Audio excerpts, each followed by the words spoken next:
Second possible case of measles reported in Utah on Monday. Health department officials were notified about an unvaccinated out-of-state resident who traveled to southwestern Utah to visit family on May 26th and 27th. This person was out in the community and may have exposed other people to the virus. Symptoms could appear 10 to 14 days after exposure. Anyone showing signs of measles should avoid going out in the public for at least 4 days. Thanks for joining us tonight for 2 News at 5. I'm Brian Schnee. And I'm Heidi Hatch. Both measles cases were from out-of-state travelers. Kristen McPeak asked airport officials what their process looks like to prevent sickness. She joins us live from Salt Lake International Airport. Kristen. One of those cases was detected right here at the airport. That traveler didn't have symptoms until days later, and that's when the health department was notified.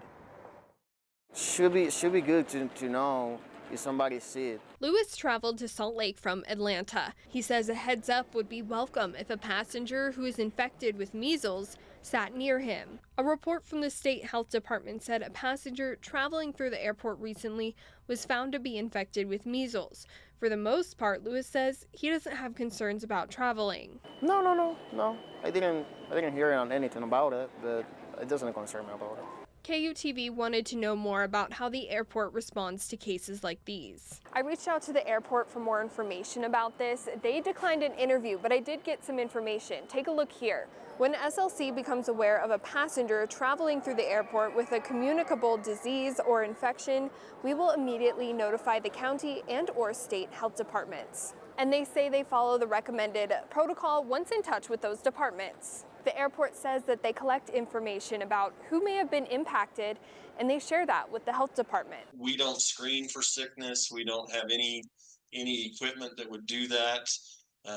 We just have to rely on good old-fashioned symptoms. Brian Torgerson with the Provo Airport says there's little that can be done to prevent passengers from traveling while sick. What is your protocol if a severe sickness was reported as a passenger through your airport?